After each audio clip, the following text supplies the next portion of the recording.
नमस्ते सबैलाई स्वागत गर्न चाहन्छु सजिलो किचन च्यानलको अर्को निकै विशेषवाला भिडियोमा। यसपालिको एकदमै स्वादिलो र मिठो रेसिपी तपाईहरुको बीचमा शेयर गर्दैछु। यसपालि तयार गर्छौं फर्सी र सुकुटीको तरकारीलाई। यो अत्यन्तै स्वादले भरिपूर्ण रहेको रेसिपी हो। यही तपाईहरुको बीचमा शेयर गर्दैछु। भिडियोलाई अन्तिमसम्म हेर्नु होला। अब यसको लागि त बफ सुकुटी हामीलाई चाहिन्छ। मैले चाहिँ यो घरमा नै तयार गरेको यो बफ सुकुटीलाई लिएको छु। अब सुरुमा यसलाई त आफूलाई खान मिल्ने खालको सानो साइजमा काटिदिनु पर्दछ।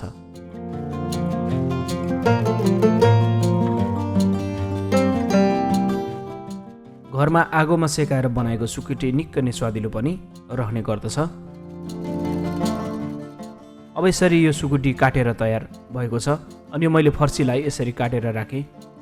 त्यसपछि हामीलाई मसला चाहिन्छ। जिरा, धनियाँ, अदुवा, लसुन र खुर्सानी राखेर पिसेर तयार गरेँ।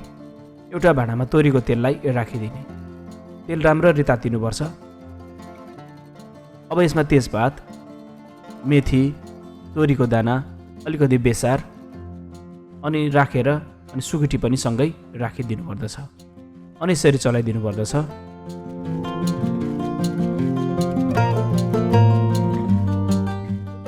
अब सुकुटी फ्राई भइसकेपछि यसरी फर्सीलाई पनि राखिदिनु पर्दछ। अनि यसरी चलाइ पनि रहने।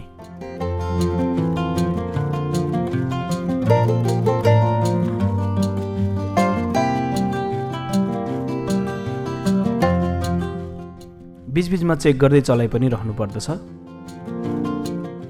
अब चाहिँ यसमा अघि तयार गरेको मसलालाई राख्ने अनि नुनलाई पनि राखिदिने अनि यसरी चलाइदिने।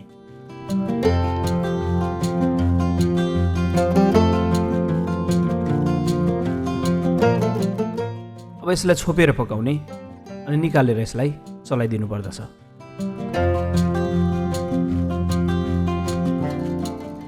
अब थोरै पानीलाई राखेर चलाइदिने। यो फर्सी र सुकुटीको तरकारी अत्यन्तै स्वादिलो पनि रहने गर्दछ। यसलाई छोप्दै पकाउनुपर्छ अनि यसलाई निकाल्दै चलाइ पनि रहनु पर्दछ।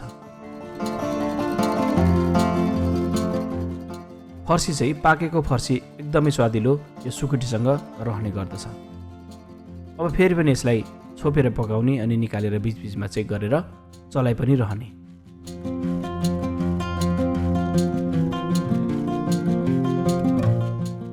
अब यतिको भएपछि थोरै कागतीको रसलाई राख्ने अनि यसरी चलाइदिनु पर्दछ।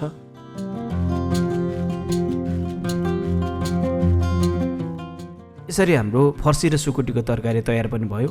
अनि मैले यसलाई यसरी निकालेर सर्भ गरिदिएको छु।